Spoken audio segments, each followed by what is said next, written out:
Dear students, Mary's physics ക്ലാസ്സിലേക്ക് ഏവർക്കും സ്വാഗതം.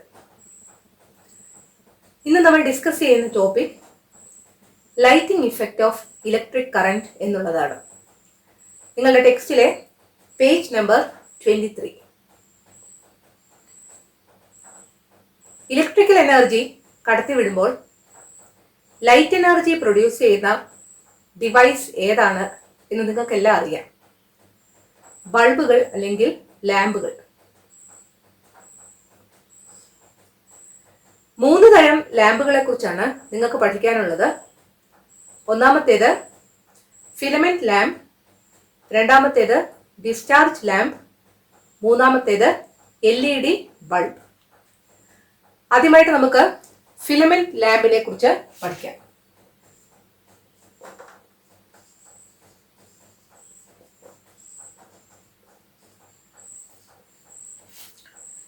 ഫിലമെന്റ് ലാമ്പ് നിങ്ങൾക്ക് എല്ലാവർക്കും അറിയാമായിരിക്കും. ഇതാണ് ഫിലമെന്റ് ലാമ്പ്. അടുത്ത കാലം വരെ നമ്മളുടെ വീടുകളിൽ ഉപയോഗിച്ചിരുന്ന ലാമ്പാണിത്. ഈ ലാമ്പില് ഒരു ഫിലമെന്റ് ഉണ്ട്. ആ ഫിലമെന്റ് ഉണ്ടാക്കിയിരിക്കുന്നത് ടങ്സ്റ്റൺ കൊണ്ടാണ്. ടങ്സ്റ്റൺ.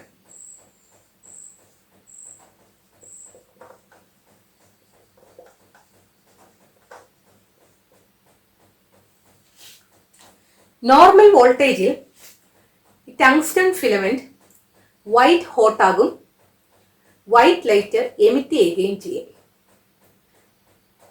നിക്രോം വയറിന്റെ പ്രത്യേകത പറഞ്ഞു നോക്കുന്നുണ്ടോ? നിക്രോം വയർ കറണ്ട് പാസ് ചെയ്യുമ്പോൾ റെഡ് ഹോട്ട് ആകുകയായിരുന്നു ചെയ്തിരുന്നത്. പക്ഷെ ഇവിടെ നോർമൽ വോൾട്ടേജിൽ ടങ്സ്റ്റൺ ഫിലമെന്റ് വൈറ്റ് ഹോട്ട് ആവുക മാത്രമല്ല, അത് വൈറ്റ് ലൈറ്റിനെ എമിറ്റ് ചെയ്യുകയും ചെയ്യും. ഇങ്ങനെ ചൂടാകുമ്പോൾ പ്രകാശം പുറപ്പെടുവിക്കുന്നത് കൊണ്ട് ഗ്ലോയിങ് വിത്ത് ഹീറ്റ് എന്നർത്ഥമുള്ള ഇൻകാൻഡസെന്റ് ലാമ്പ് എന്നും ഈ ഫിലമെന്റ് ലാമ്പ് അറിയപ്പെടുന്നുണ്ട്. Filament lamp is also called incandescent lamp. എന്താണ് ഇൻകാൻഡസെന്റിന്റെ മീനിങ്? Glowing with heat. ഈ ടങ്സ്റ്റൺ ഫിലമെന്റിന് ഓക്സിഡേഷൻ ഉണ്ടാകാൻ സാധ്യതയുണ്ട്. ഓക്സിഡേഷൻ എന്ന് പറഞ്ഞാൽ ഓക്സിജനുമായിട്ട് റിയാക്ട് ചെയ്യുക. അത് ഒഴിവാക്കാൻ വേണ്ടി ബൾബ് ഇവാക്യുവേറ്റ് ചെയ്യും. ഇവാക്യുവേറ്റ് ചെയ്യുക എന്ന് പറഞ്ഞാൽ എന്താണ്? അതിൻ്റെ അകത്തെ എയർ റിമൂവ് ചെയ്യും. എയർ ഉണ്ടെങ്കിലല്ലേ ഓക്സിജനുമായിട്ട് റിയാക്ട് ചെയ്യത്തുള്ളൂ. സോ എന്തിനു വേണ്ടിയാണ് ബൾബ് ഇവാക്യുവേറ്റ് ചെയ്തിരിക്കുന്നത്? To avoid oxidation of tungsten.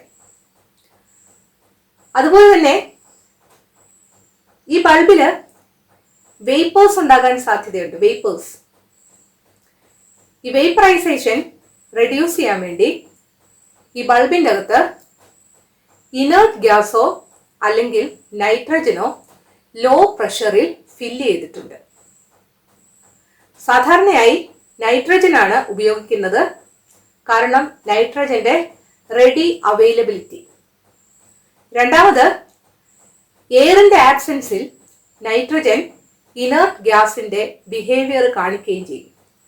ഈ 2 കാരണങ്ങൾ കൊണ്ട് ഇൻകാൻഡസെന്റ് ബൾബിൽ നൈട്രജൻ ആണ് സാധാരണയായി ഫിൽ ചെയ്തിരിക്കുന്നത്. നിങ്ങളുടെ ടെക്സ്റ്റിൽ പേജ് നമ്പർ 23 ഒരു ക്വസ്റ്റ്യൻ ഉണ്ട്.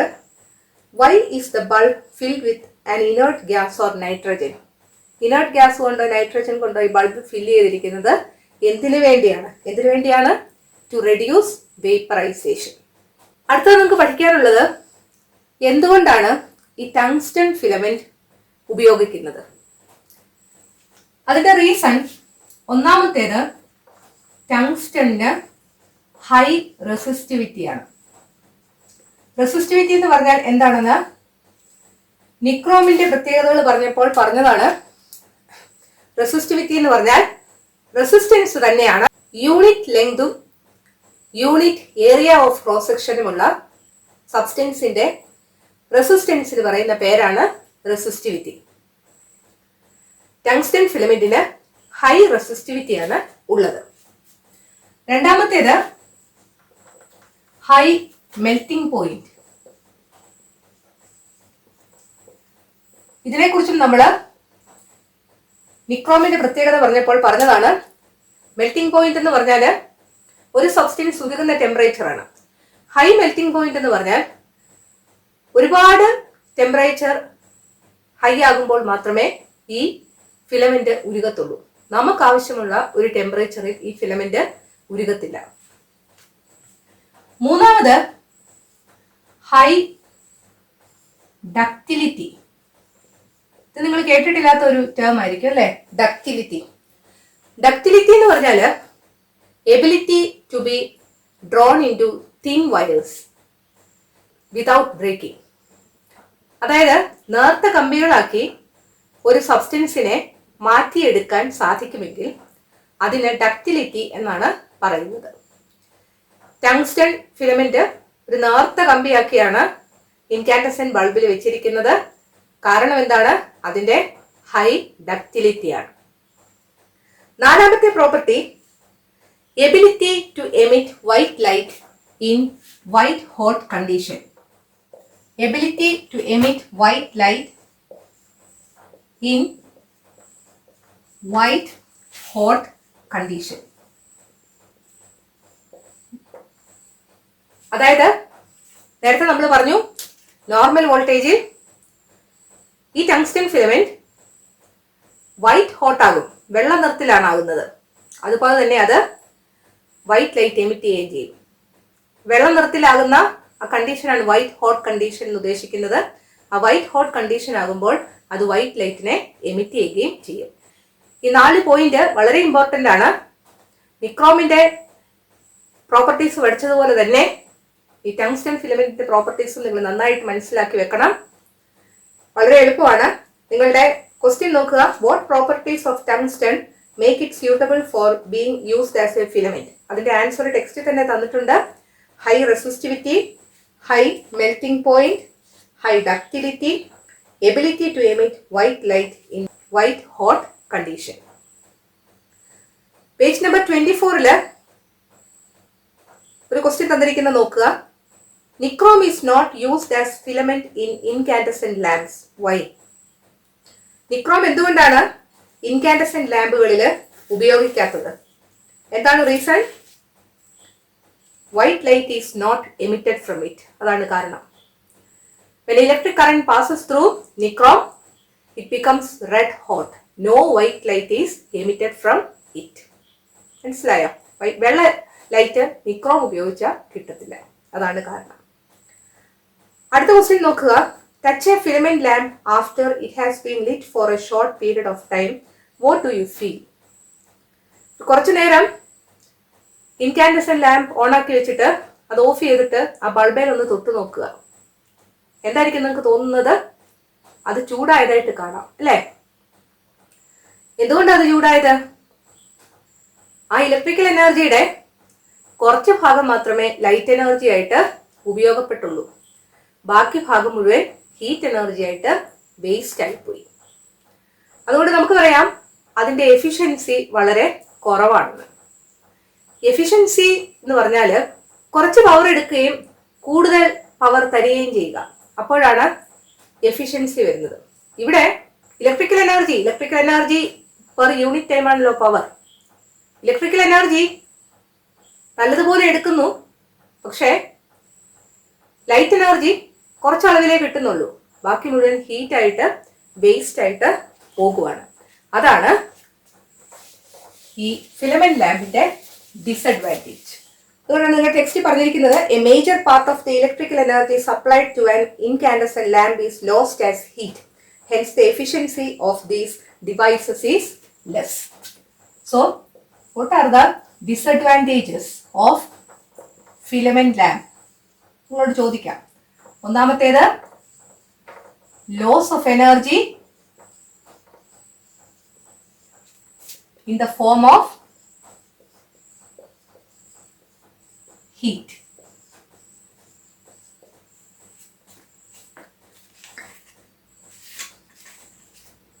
രണ്ടാമത്തേത് എഫിഷ്യൻസി ഈസ് ലെസ് അല്ലെ, കുറവാണ്.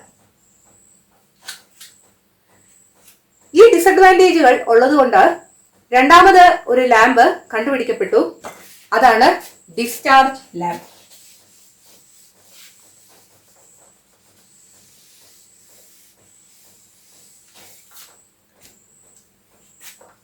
രണ്ടാമത്തേത് ഡിസ്ചാർജ് ലാമ്പ്. 4 ഡിസ്ചാർജ് ലാമ്പുകളുടെ പടം നിങ്ങളുടെ ടെക്സ്റ്റിൽ കൊടുത്തിട്ടുണ്ട്. ഫിഗർ 1.11 സോഡിയം വേപ്പർ ലാമ്പ്, ആർക്ക് lamp, fluorescent lamp, CFL. Fluorescent lamp നിങ്ങൾക്ക് അറിയാവുന്നതാണ്, നമ്മുടെ ട്യൂബ് ലൈറ്റ് ആണ്. CFLും നിങ്ങൾക്ക് അറിയാമായിരിക്കുമല്ലോ, നമ്മൾ ഉപയോഗിക്കാറുള്ളതാണ് CFL. ഈ ഡിസ്ചാർജ് ലാമ്പുകൾക്കെല്ലാം കോമൺ ആയിട്ട് കുറച്ച് ഫീച്ചേഴ്സ് ഉണ്ട്. ഈ ഡിസ്ചാർജ് ലാമ്പുകൾക്ക് ഗ്ലാസ് ട്യൂബ് ഉണ്ട്. ഈ ഗ്ലാസ് ട്യൂബിന്റെ അകത്ത് 2 ഇലക്ട്രോഡ്സ് ഉണ്ട്. ഈ ഗ്ലാസ് ട്യൂബില് ഗ്യാസസ് ഫില്ല് ചെയ്തിട്ടുണ്ട്. ഈ ഗ്യാസുകളിലൂടെ ഇലക്ട്രിക് ഡിസ്ചാർജ് ഉണ്ടാകുമ്പോൾ ഈ ലാമ്പുകൾ ലൈറ്റ് എമിറ്റ് ചെയ്യും. അതാണ് ഇവരുടെ എല്ലാം ഒരു കോമൺ ഫീച്ചർ. ഇനി കൂടുതലായിട്ട് അതിന്റെ വർക്കിംഗ് നമുക്കൊന്ന് നോക്കാം. ഹൈ പൊട്ടൻഷ്യൽ ഡിഫറൻസ് അപ്ലൈ ചെയ്യുമ്പോൾ ഈ ഗ്യാസ് മോളിക്യൂൾസ് എക്സൈറ്റഡ് സ്റ്റേറ്റിലേക്ക് പോകും. ഇത് നിങ്ങൾ ഹയർ ക്ലാസ്സിൽ കൂടുതലായിട്ട് പഠിക്കും. ഈ ഗ്യാസ് മോളിക്യൂൾസ് എല്ലാം സാധാരണ ഗ്രൗണ്ട് സ്റ്റേറ്റിലാണ്. ഗ്രൗണ്ട് സ്റ്റേറ്റ് അല്ലെങ്കിൽ ഓർഡിനറി സ്റ്റേറ്റ് എന്ന് പറയും. ഓർഡിനറി സ്റ്റേറ്റ് എന്നാണ് നിങ്ങൾക്ക് ടെക്സ്റ്റിൽ പറഞ്ഞിരിക്കുന്നത്. സാധാരണ നമ്മൾ പറയുന്നത് ഗ്രൗണ്ട് സ്റ്റേറ്റ് എന്നാണ്. ഈ ഗ്രൗണ്ട് സ്റ്റേറ്റിൽ എനർജി കുറവാണ്, എനർജി ലോ. എനർജി കുറവാണെങ്കിൽ സ്റ്റെബിലിറ്റി കൂടുതലായിരിക്കും. സ്റ്റെബിലിറ്റി എന്ന് പറഞ്ഞാൽ എന്താണെന്നറിയാമോ? സ്ഥിരത. സ്റ്റെബിലിറ്റി ഹൈ ആയിരിക്കും. ഇത്രയുമാണ് ഈ ഗ്രൗണ്ട് സ്റ്റേറ്റിന്റെ പ്രത്യേകത. ഹൈ പൊട്ടൻഷ്യൽ ഡിഫറൻസ് അപ്ലൈ ചെയ്ത് കഴിയുമ്പോൾ ഈ ഗ്യാസ് മോളിക്യൂൾസ് എല്ലാം കൂടെ എക്സൈറ്റഡ് സ്റ്റേറ്റിലേക്ക് പോകും. എക്സൈറ്റഡ് സ്റ്റേറ്റ് ഇത് വേറൊരു അവസ്ഥയാണ്. എനർജി കിട്ടിയത് കൊണ്ടാണല്ലോ അവര് ഗ്രൗണ്ട് സ്റ്റേറ്റിൽ നിന്ന് എക്സൈറ്റഡ് സ്റ്റേറ്റിലേക്ക് പോയത്. അപ്പോൾ ഈ എക്സൈറ്റഡ് സ്റ്റേറ്റിൽ എനർജി കൂടുതലായിരിക്കും.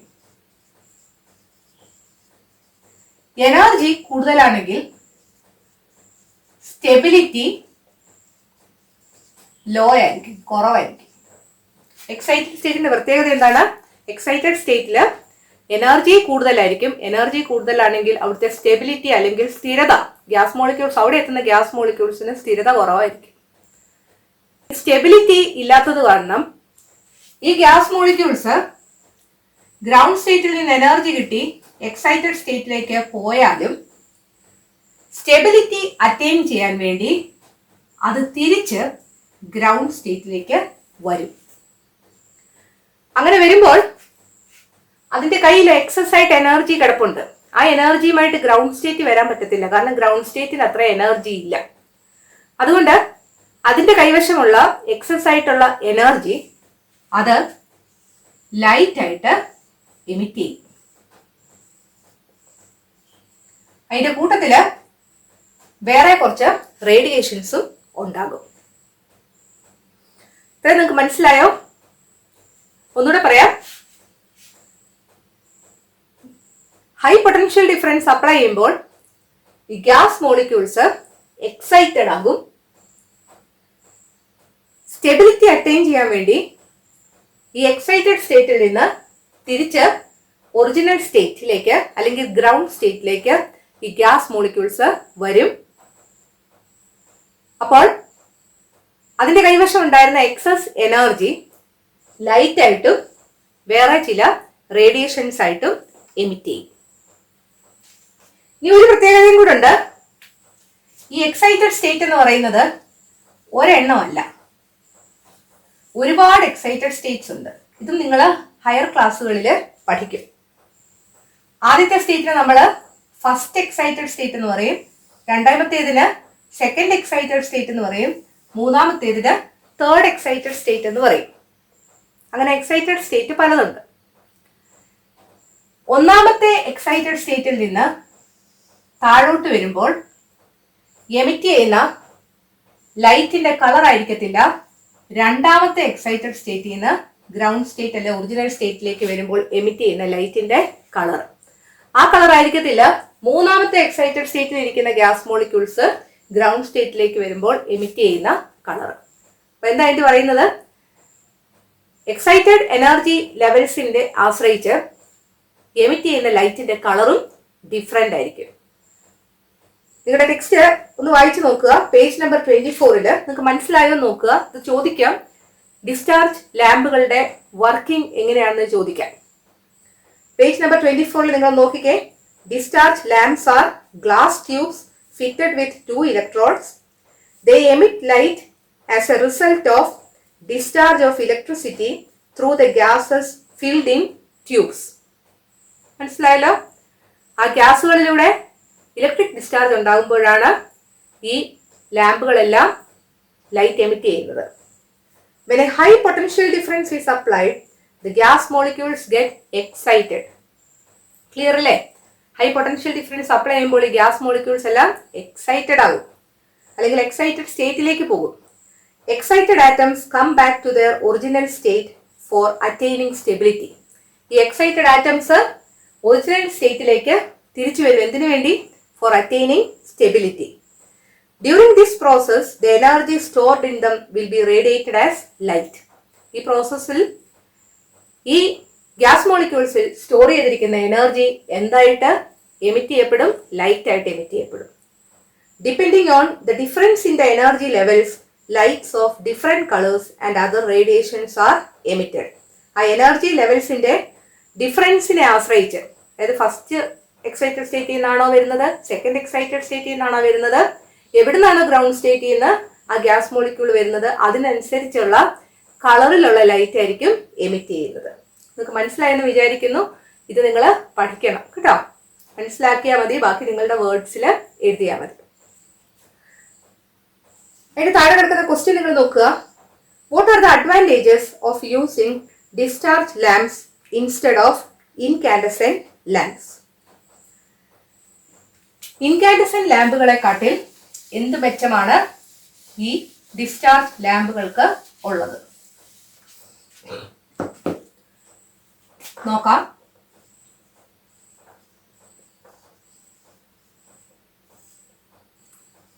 നിങ്ങൾക്കറിയാമല്ലോ, ഇൻകാൻഡസെന്റ് ലാമ്പ് ചൂടാകുന്ന അത്രയും ചൂടാകത്തില്ല ഈ ട്യൂബ് ലൈറ്റ് ഒക്കെ, അല്ലേ? അപ്പൊ നമുക്ക് ഫസ്റ്റ് പോയിന്റ് അത് ഓർത്ത് തന്നെ എഴുതാം. Loss of energy in the form of heat is less compared to incandescent lamps. Loss of energy in the form of heat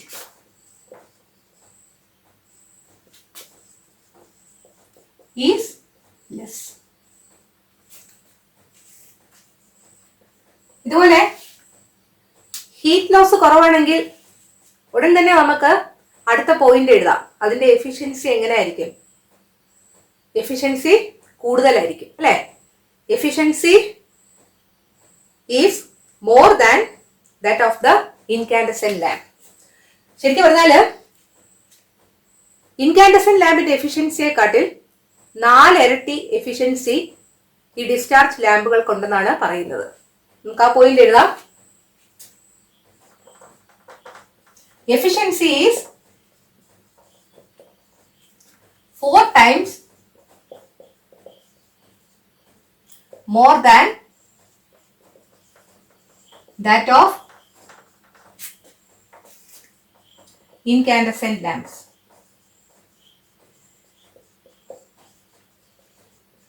അടുത്ത പോയിന്റ് ഇതുമായിട്ട് തന്നെ ബന്ധപ്പെട്ട് നമുക്ക് എഴുതാം.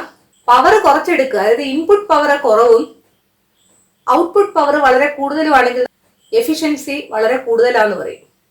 നമുക്ക് ഇൻപുട്ട് പവർ കുറവുമായിരിക്കണം, ഔട്ട്പുട്ട് പവർ കൂടുതൽ കിട്ടുകയും വേണം, അല്ലെ? അതല്ലേ നമ്മുടെ ആവശ്യം. അപ്പൊ അടുത്ത പോയിന്റ് ഇതുമായിട്ട് ബന്ധപ്പെട്ട് നമുക്ക് എഴുതാം.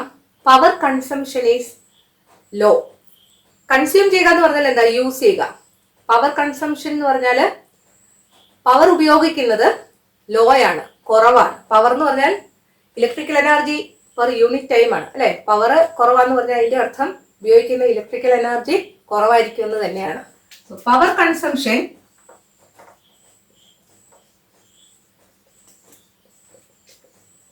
is low. അല്ലെങ്കിൽ ലോ പവർ കൺസംഷൻ എന്ന് പറയാം. നാലാമത്തേത് ലോങ് ലൈഫ് ടൈം. കൂടുതൽ കാലം നമുക്ക് ഈ ഡിസ്ചാർജ് ലാമ്പുകൾ ഉപയോഗിക്കാനായിട്ട് സാധിക്കും. ഒരു നോർമൽ യൂസ് ആണെങ്കിൽ 10,000 അവേഴ്സിൽ ഒരു ഡിസ്ചാർജ് ലാമ്പ് ഉപയോഗിക്കാൻ സാധിക്കും എന്നാണ് പറയുന്നത്. ഇത്രയുമാണ് ഡിസ്ചാർജ് ലാമ്പുകളുടെ അഡ്വാൻറ്റേജ്.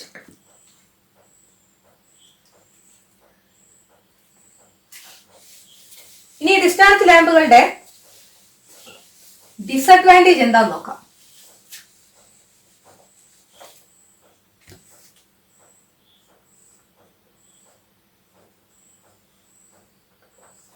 ഡിസഡ്വാൻറ്റേജ്, ഇതിന്റെ ഡിസഡ്വാൻറ്റേജ് എന്ന് പറയുന്നത് ഇത് എൻവയൺമെന്റിന് ഹാംഫുൾ ആണ്. കാരണം ഇതിൻ്റെ അകത്ത് മെർക്കുറി ഉണ്ട്.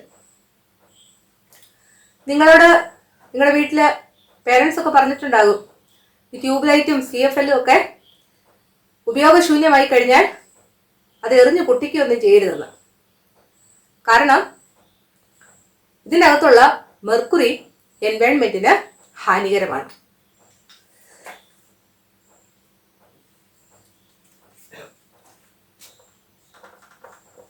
It is harmful to the environment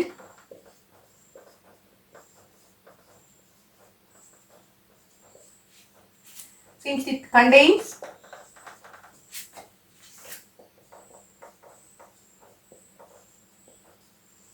mercury,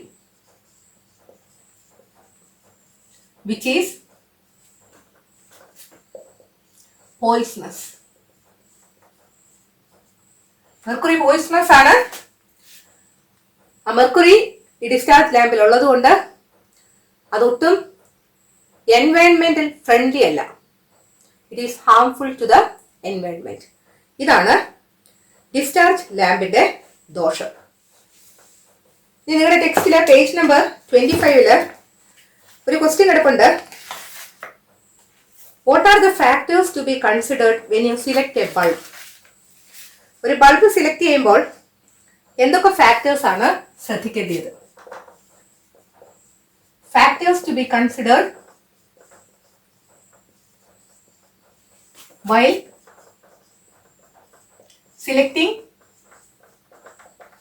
a bulb. ഇത്രയും പറഞ്ഞതിൽ നിന്ന് നിങ്ങൾക്ക് എഴുതാവുന്നതേ ഉള്ളൂ ഏതൊക്കെ ഫാക്ടേഴ്സ് ആണ്. ഒന്നാമത്തേത് എന്ത് എഴുതാം? Loss of energy in the form of heat should be minimum. അല്ലേ? Loss of energy in the form of heat should be minimum. രണ്ടാമത്തേത് ഇതുമായിട്ട് ബന്ധപ്പെട്ട് തന്നെ നമുക്ക് എഴുതാം. എന്താണ്? എഫിഷ്യൻസി. അല്ലേ? എഫിഷ്യൻസി ഹൈ ആയിരിക്കണം. രണ്ടാമത്തെ point, efficiency should be high. Efficiency പറഞ്ഞു കഴിയുമ്പോൾ അതിനോട് ചേർന്ന് തന്നെ നമുക്ക് പറയാം പവർ കൺസംഷന്റെ കാര്യം. അല്ലേ? ആ ബൾബ് ഉപയോഗിക്കുന്ന പവർ എപ്പോഴും കുറവായിരിക്കണം. അല്ലേ? So power consumption should be law.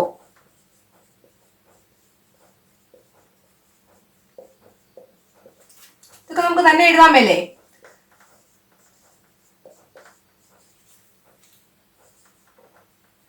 ഒരു പോയിന്റ് കൂടെ എഴുതാമല്ലോ. അത് എൻവയൺമെന്റിന് ഹാംഫുൾ ആകാൻ പാടില്ല. അല്ലേ? Should not be harmful to the environment. ഒരു പോയിന്റ് കൂടെ നമുക്ക് എഴുതാം. Should have long life time. ഇത്രയും കാര്യങ്ങളാണ് ഒരു ബൾബ് സെലക്ട് ചെയ്യുമ്പോൾ ശ്രദ്ധിക്കേണ്ടത്. ചിലപ്പോൾ നിങ്ങളോട് പരീക്ഷയ്ക്ക് 4 പോയിന്റേ ചോദിച്ചുള്ളൂ വരും. അങ്ങനെയാണെങ്കിൽ നിങ്ങൾക്ക് ഇഷ്ടമുള്ള 4 പോയിന്റ് എഴുതുക. അടുത്തത് നമുക്ക് പഠിക്കാനുള്ളത് LED ബൾബുകളെ കുറിച്ചാണ്. LED ബൾബുകളെ കുറിച്ച് അടുത്ത ക്ലാസ്സിൽ നമുക്ക് പഠിക്കാം. ഈ ക്ലാസ് നിങ്ങൾക്ക് ഇഷ്ടപ്പെട്ടെങ്കിൽ നിങ്ങളുടെ കൂട്ടുകാരോടൊക്കെ ഈ ക്ലാസ്സിനെ കുറിച്ച് പറയണം. ഈ ചാനൽ സബ്സ്ക്രൈബ് ചെയ്യാൻ മറക്കരുത്. അടുത്ത വീഡിയോയിൽ വീണ്ടും കാണാം. Thank you.